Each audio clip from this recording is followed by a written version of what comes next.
Do you hate cold calls? Look, most people hate them. We're going to cover here why people hate them. Why don't you like them? Why won't you like them in the future? Number one reason people hate cold calls is because they believe the entrepreneur, the salesperson, the business owner, the employee wants to believe there's an easier way to create leads. They come up with all these ideas. Let's advertise. Look, they don't even know who you are. You just started a company and you're going to start spending money on advertising rather than calling people that need a haircut or need a car or need your plumbing services or need your contracting, your insurance, or need to go to your network marketing company because they could actually make more money there, you know? Look, there's not an easier way to create leads. There's no shortcuts to creating leads. At some point, you have to pick up a phone or knock on a door and call on someone. There's not an easier way. Sorry. You know the old saying, everybody wants to go to heaven? Nobody wants to die. Nobody wants to pay the ultimate price to go spend some time up there, okay? Everybody wants to win the lottery ticket. Oh, nobody wants to buy that ticket. Look, to win that lottery ticket, you have to buy that ticket, right? To make those extra sales, there's not an easier way than picking up that phone and calling someone or knocking on someone's door. Number two, look, you don't value your own time. You understand? You don't value your own time. So you're like, I'm going to drive across town to go see Mr. Johnson. I could have made 100 phone calls by the time you drive across town to see Mr. Johnson, who, by the way, is not even in today. We've all done that. Drive over there. I don't want to call him first because if I do, he's going to say, don't bother. And then you waste your time driving across town. And then you get home that night and your kid says, how'd you do today? And you're like, oh, it was a terrible day because Mr. Johnson wasn't in. And oh, woe is me and the world is so difficult and I'm so unlucky. Look, man, pick up the phone. Pick up the phone. I can make hundreds, 200 calls in a day in the period of time it takes you to go see a client. And then everybody complains because they're like, I called them, I made a cold call, and they were rude to me and hurt my feelings. Oh. Number three, your upbringing. Most of us were actually taught not to talk to strangers, not to impose on people, never to bother anyone. Oh, but go out and be successful. Look, how can you be successful if you won't talk to strangers, won't impose yourself on people, and you're not willing to bother someone? You want to be successful? You want to be the next Steve Jobs, the Warren Buffett, the Martha Stewarts? All three of those people, okay, have had to impose themselves into the marketplace. Oprah, you didn't think Oprah didn't have to impose herself, bother people, make a call to someone she didn't know? Absolutely she did. You want to be successful, you have to pay these prices. Number four, you don't make cold calls because you hate the idea of rejection. Man, I don't want anybody saying no to me. This is planet Earth. People will say no to you, even if you don't make the call. It is a ridiculous idea that you're not going to experience disappointment in your lifetime. Hopefully, you're going to experience big disappointments, not little teeny weeny ones. Without a full pipeline, you will always experience rejection.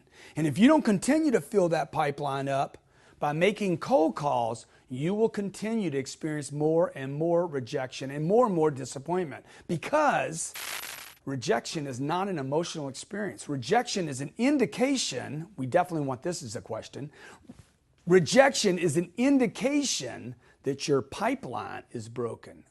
Not that, oh, I'm hurt because they told me no. It's an indication when you have that experience that I don't have enough people in my pipeline. I'm too dependent on too small a number of people.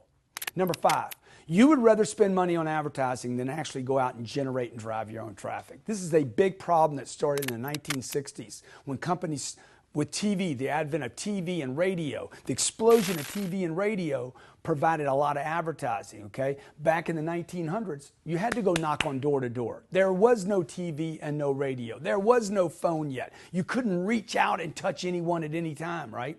So what we had to do at that time, you and I had to go out. We had to get on our horse and drive across villages. Jesus had to leave his own town to get his word out. See, today he'd use TV. He would use the internet, broadcast everywhere, stream to the world. See, you want to believe there's an easier, softer way today, which is advertising. Advertising for most companies is just a ridiculous, stupid waste of money because you're not willing to do the hard thing, which is knock on the door, pick up the phone, and call someone. Number six, because someone convinced you somewhere that cold cold calling doesn't work. Some old salesperson you work with or manager, that doesn't work, you know. It's a numbers game. You got to call 15 people to get one person on the phone. That doesn't work. By the way, that advice that you're getting from that person, show me their paycheck. I'd like to see their paycheck. I'd like to see their 1099. I'd like to see what they paid in taxes last year, last quarter. Some of these people have never paid taxes in their life because they don't produce any money, but they got all these ideas about what doesn't work. Look, you incorrectly access data to mean you should not make calls. By the way, you're incorrectly accessing and giving value to data from people that you should never, ever, ever receive data from. All right. When you get advice about anything in business, okay, and particularly this cold calling thing, access the data point. Who is giving you this information? Are they valuable? Are they trustworthy?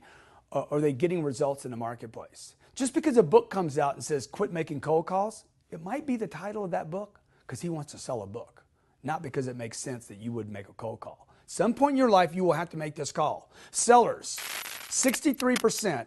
This is something I saw on a website recently that suggests the facts are 63% of salespeople say cold calling is what they dislike about their jobs.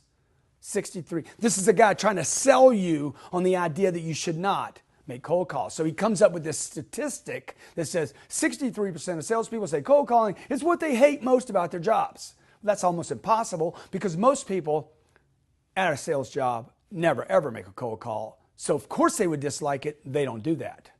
Right? That would leave 37% of the people saying, what? I love cold calls. I guarantee you I can't find 37 people in your city that like making cold calls. It's not about liking it any more than I like taking out the trash or pushing food through a garbage disposal. I don't like doing that. Okay? There's a lot of things I don't like to do. I'm trying to take care of my family though. 88%, here's another crazy fact for you. 88% of salespeople work at companies that consider prospecting is important. I don't even know what that means. 88% of salespeople work for companies that consider prospecting to be an important thing, but they don't want to make a cold call, okay? Buyers, 91% of buyers never respond to an unsolicited inquiry. This is a cold calling book that says it doesn't work. Cold calling doesn't work. He left out that it works on 9% of the people that actually would respond to an unsolicited inquiry. By the way, that would be 5 times better response than a direct mail campaign that was successful. 71% of buyers find cold calls annoying. That's right. 71% of people find a cold call annoying. You know, when I see that, I'm like, 29% of the people are waiting for me to call them. Half empty, half full. I don't know. I'm drinking the water is what I'm doing with it, okay? 88% of buyers will have nothing to do with people that call. 88% of people that are buyers will have nothing to do with a cold caller.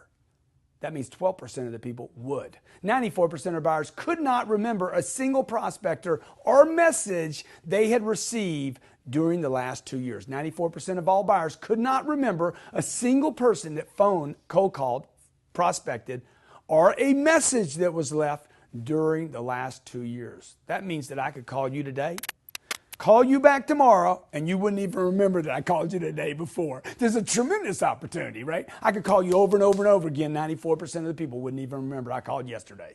Look, don't believe everything you hear from people. Consider the source. Do you need to make cold calls? Are you willing to make that cold call? If that's what it took for you to blow your business up, explode your business, would you be willing to pick up a call to find 12% of the people that wanted to talk to you, to possibly introduce them to your product, your idea, your company, to get that investor? Would you be willing to do that? That's how I built 4 companies. You're going to have to confront this, okay? Don't believe everything you hear. Don't believe everything you see. You need to make the cold call to grow your business.